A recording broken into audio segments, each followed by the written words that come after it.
How you doing, ladies and gentlemen? Juan Romero here from SwitchWatch, and I've got some of the upcoming games that are coming out on the Nintendo Switch next week. I'm not going to lie to you, it looks like a pretty weak week, but we'd still appreciate you watching our video. And unfortunately, I haven't got James or Jordan with me this week. Not too much to discuss, so I thought we'd get through this one quickly for you. And we'll start with the first game on the list, which is going to be the strongest, no doubt. And if you're considering purchasing just one game this week, then The Legend of Heroes Trails of Cold Steel 3 will probably be the one to go for, although it does have a hefty price tag. This releases on the 30th of June, and you're looking at paying over £50 in the UK, $60 in the US. This is a JRPG which continues a story from Trails of Cold Steel and Trails of Cold Steel 2, of course. Only issue I foresee is that if you've not played the previous two games, you may get a little bit lost with the narrative. Here you'll have over 80 hours of gameplay, no doubt about that, in what looks to be a very enjoyable journey if the PS4 version is anything to go by. It's a traditional JRPG with turn-based battles, and this certainly seems to be the best one releasing this week, that's for sure. Not to say there isn't anything else that may draw your attention. The next game that we have up is The Wanderer's Frankenstein's Creature, and I really love the artwork here. You get to play as the creature without any memory at all, a spirit. I love the premise here where you're ignorant to both good or evil. You know not what is good or what is bad, and you have to expose yourself to joy and sorrow.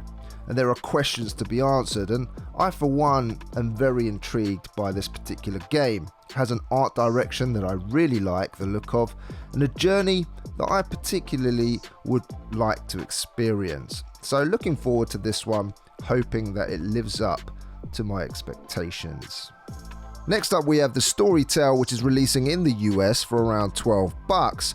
I couldn't see this one releasing in the UK or Europe, and I can't see a date just yet, but I'm sure it will come to those regions soon enough. And as soon as I saw the trailer for this one, it reminded me of Celeste, of course. And if you haven't played that game, then I suggest you do, because that is one awesome indie. Here though, we have a platformer, and I'm sure looks pretty decent in its own right. And well, you're a princess and you didn't want to be queen.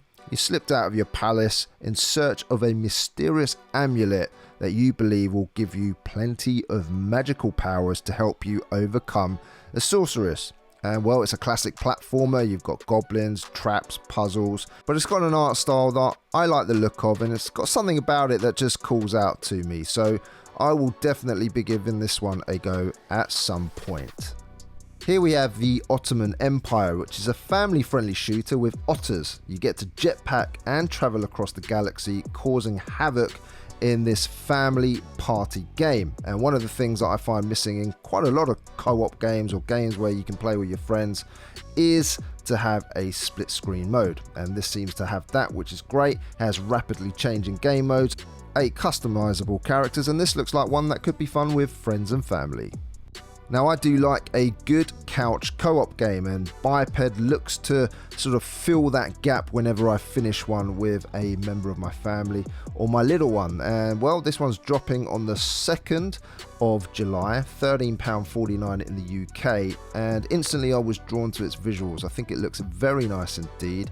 It's a co-op game with a focus on sharing moment-to-moment collaboration between two players.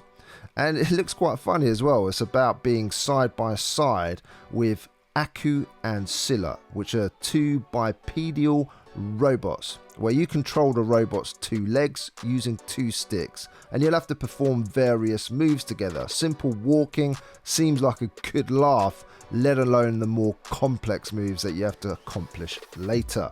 I'm looking forward to playing this with a family member for sure. It looks a real treat. So we have another horror game that's dropping on the 2nd of July, and it's called Inflictions, around £16 or so in the UK, and this is an interactive nightmare. So it's set within what was previously apparently a very happy household, and now things are turning into a nightmare. This takes a story-driven approach to horror, and well, you know me, anything horror related I'm instantly interested in. I personally quite like these games, so we'll be Probably picking this one up for one evening at the weekend where I can just stick my headphones on, turn the lights down, and try and scare myself to sleep probably. What about you, ladies and gentlemen? Are you keen on horror games? Let me know in the comments down below. I think the visuals look quite good on this one, so I'm looking forward to it.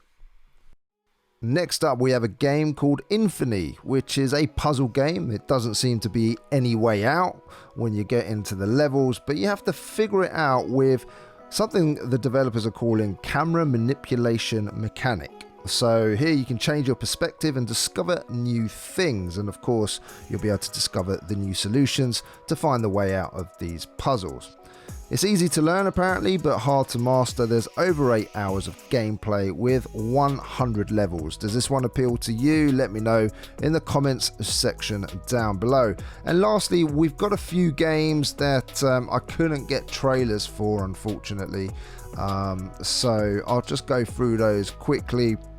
And yeah, you can see for yourself if you go to the Nintendo Game Store whether they take your fancy. But we've got a game called Caretaker, another couple of cheaper games which will be releasing, and one of those is called Ghost Grab 3000 and Singled Out, sort of, you know, your cheaper games on the spectrum there, but unfortunately could not find any trailers for that one. But one that did take my fancy that didn't have a trailer again, so I've just got a picture of it here.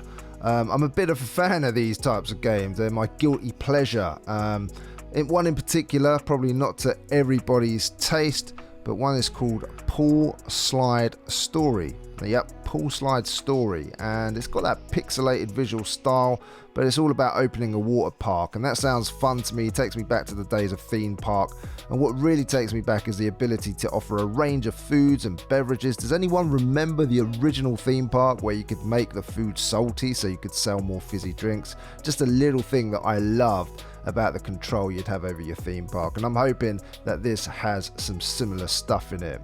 Here you get to create scented pools, you get to give away floats if you want to, and swimwear to create some loyalty for your customers. So sounds like one that I could get into.